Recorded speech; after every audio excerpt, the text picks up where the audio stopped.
মহাভারত। এখন মুখ গোমড়া করে কি হবে ভাগ্নে? হস্তিনাপুরের তো নাকই কেটে গেছে। কর্ণ থাকতে হস্তিনাপুরের নাক কাটতেই পারে না মামাশ্রী।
অঙ্গরাজ কর্ণের জয়! অঙ্গরাজ কর্ণের জয়! অঙ্গরাজ কর্ণের জয়! অঙ্গরাজ কর্ণের জয়!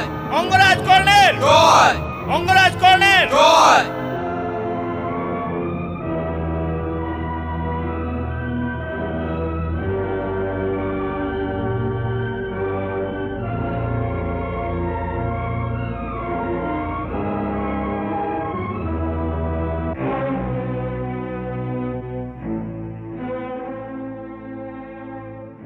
থামুন। আমার বড়মালা কোনো সুতপুত্রের জন্য নয়।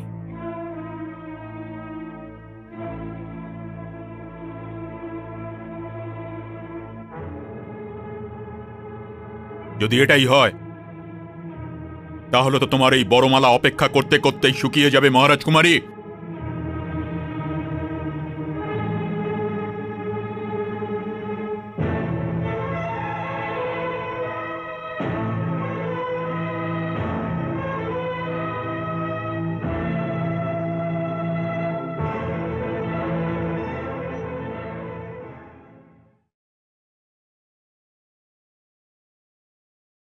ঋষিদের, নদীদের আর বীরেদের কোনো গোত্র হয় না মহারাজ দ্রুপদ। আপনার সভাতে আমার পরম মিত্র অঙ্গরাজ কর্ণের অপমান হয়েছে। যদি আপনার স্বয়ম্বরের এই প্রতিবন্ধকতা ছিল তাহলে স্বয়ম্বরের শুরুর আগেই আপনার এই কথা বলে দেওয়া উচিত ছিল। হস্তিনাপুরের যুবরাজের এতটা উচ্চস্বরে কথা বলে আতিথেয়র অপমান করা উচিত হয়নি। অঙ্গরাজ আমাদের অতিথি, কিন্তু ওনার এই স্বয়ম্বরের ঐতিহ্যের জ্ঞান তো থাকা উচিত ছিল। আর এটা দ্রোণ শিষ্য দুর্যোধনের থেকে বেশি আর কেই বা জানতে পারেন যে মিত্রতার মতো সম্পর্ক নিজের সমান লোকের সাথে হওয়া উচিত। আর আমার ভগিনী দিব্যজন্মা দ্রৌপদী ওর হাতেই বড় মানল। যদি ও কোনো সুতপুত্রের সাথে বিবাহ করতে না চায় তবে ওর বিবাহ কোনো সুতপুত্রের সাথে হবে না। আর যেতে যেতে অঙ্গরাজ মনে হচ্ছে ঠিকই বলে গেলেন। আমি তো চিন্তা করছিলাম যে এই স্বয়ম্বরে যেখানে যুবরাজ দুর্যোধন, রাজকুমার দুঃশাসন, সাত্যকী, মহারাজ জয়দ্রথ আর মহারাজ জরাসন্ধর মতন যোদ্ধা বসে রয়েছেন ওই আসনে, তাহলে লক্ষ্যভেদে আর কি কঠিন বাধা থাকতে পারে? কোনো না কোনো মহাবীর তো আমার ভগিনীর বড়মাল্য পেয়ে ধন্য হয়েই যাবেন। কিন্তু মনে হচ্ছে যে কুন্তিপুত্র অর্জুনের সাথে ধনুর্বিদ্যাও ওই লাক্ষাগৃহে জ্বলে পুড়ে ভস্ম হয়ে গেছে।